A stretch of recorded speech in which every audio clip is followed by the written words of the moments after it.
what do regimes get out of repressing women? And of course, in my readings, I would love to hear about what you think of the theory that an oppressive authoritarian regime needs to give their demasculinized men power over something, since they don't have power over their political lives, over the economy, and so giving them power over at least women is a system of control.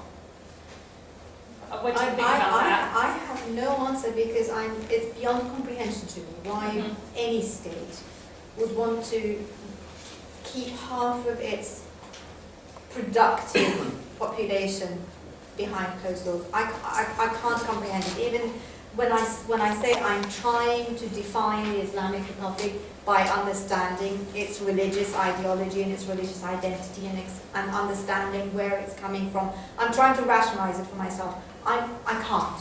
You know, I can try and understand it. I can try and say, well, yes, they would want me veiled because this is where they're coming from. So if I'm not veiled, I shouldn't be surprised if I'm punished. I can try and rationalize it in that sense. But in this modern day and age, and the fact that in Iran, as in other, like Egypt, we have a lot of women in higher education.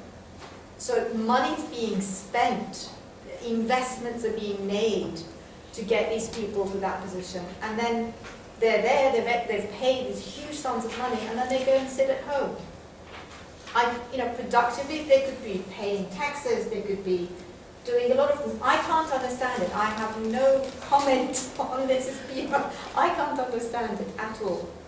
I'm very provoked to answer because part of my thesis, a very small part, when exploring the revolutionary process. So there is a scholar called Hisham Sharabi. He coined the Arab states as, and I think it can Hisham Sharabi? Yeah. It can be also labeled in the Iranian case as neo-patriarchal state. So they are modernized patriarchy, basically. Moghaddam, she worked on his concepts as well. So they have this modern technology opening up public spaces for women where they go and get education, but keeping this private sphere, this traditional sphere. And for so many reasons, among them keeping this idea of authenticity that we mentioned so many times. So in order to separate yourself from the colonial power, you just follow the blueprint and everything, but you keep the private sphere pure and traditional and authentic.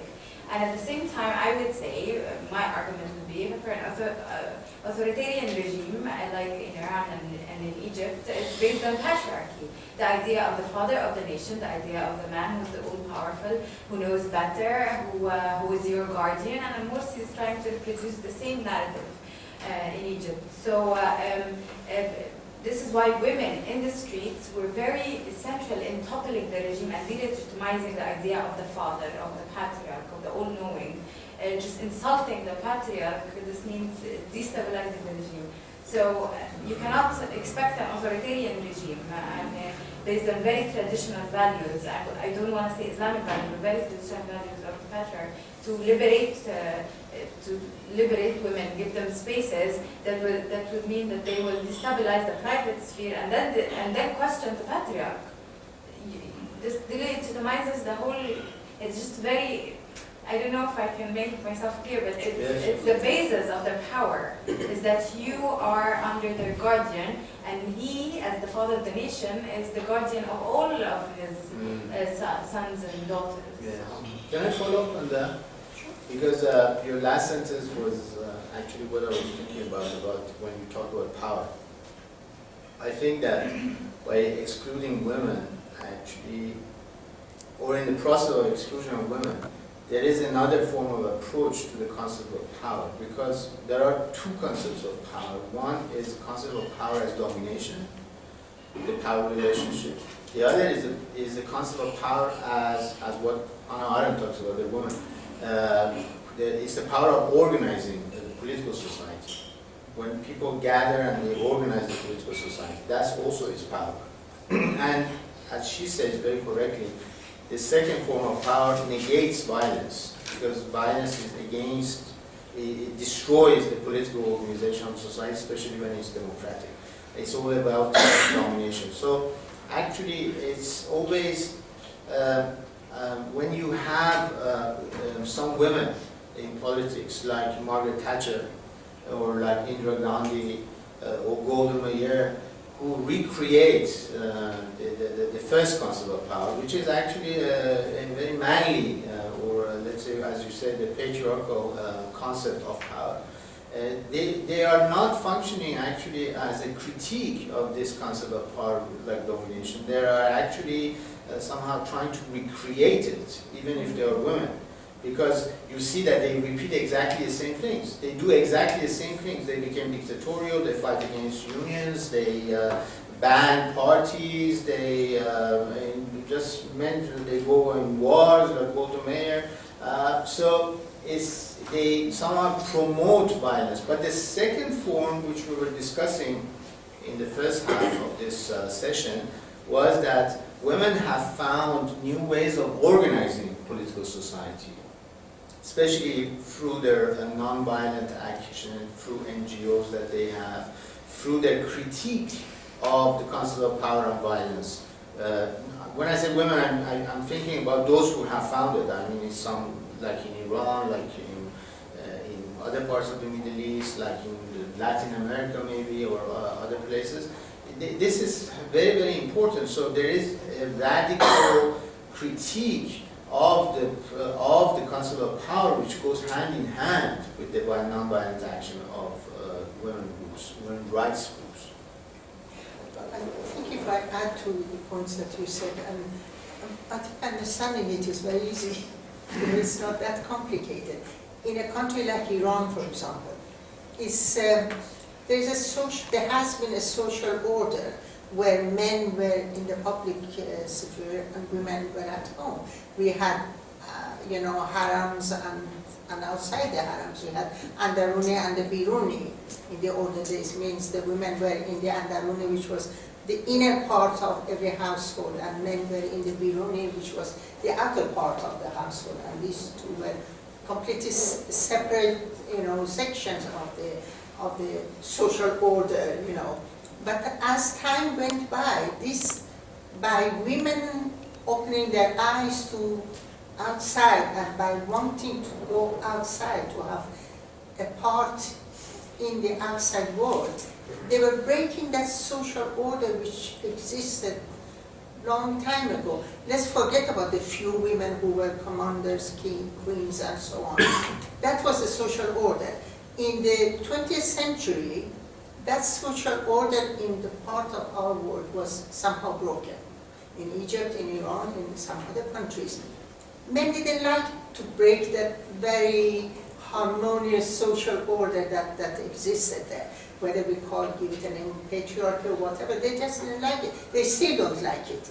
That is one reason. If you argue with any of these men who are against women being in the public eye, they give you a very simple, answer. Women's place is in the home. So that part of it is very, very, very easy, I think, to define. The other aspect of it is economy. In a country like Iran, where unemployment is above 20–25%, there is no job for men, let alone for women. And when jobs are scarce, women are the first people to be victims of unemployment or to be driven out of the workforce. This is what is happening. This is one part of the Iranian government trying to get rid of women so that and they actually say it. If there are jobs, men have to have those jobs. This is why in Iran they have put Russians on the university, segregation and all that, because of unemployment. In a very different scale, it was the same after the World War II here in Britain even. Women were employed during the war, thousands of them, in various jobs where men were in the front fighting. As soon as men came back, they told women, your job is finished, go back home, because men have come back now to demand their jobs. So these two factors, I think, are working in our countries now that we see in other parts of the world that sort of harmonious tradition has long broken and doesn't exist anymore. We don't see it in Britain, we don't see it in France or in America or whatever. But still in our countries, you know, that social order has been broken but has not been accepted. This is the main reason, you know, behind the whole situation that we are in. Okay, thank you very much. Is there any other question or shall we end the session?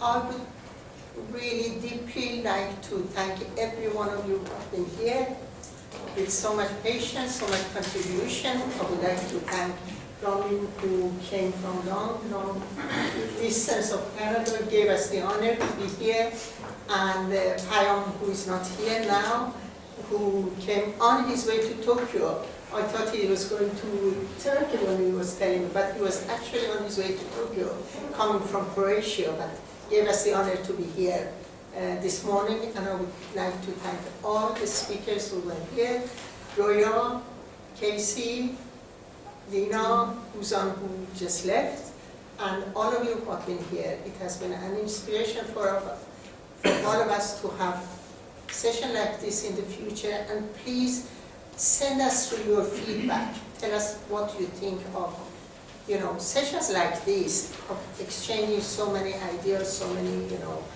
views that you have. Tell us more about it. Do you like us to have this sort of, you know, gathering more? Or any other ideas, you know, we would put your ideas on our website, if you like, you know, with your name. We will put all the, you know, films and photos and your talks on the website in the first couple of weeks. And thank you very much. Thank you.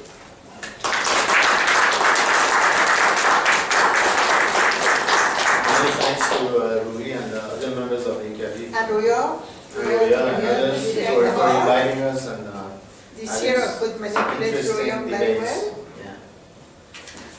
And for me, I just want to thank Dina and Casey and all the young people who participated. We've learned a lot from you. It's always wonderful to have this fresh way of looking at things and new ideas, because we get tired doing what we do. So it's good. So it's wonderful to have young people reminding us what it's all about. Absolutely. Fresh Wonderful. energy. Thank you. Wonderful.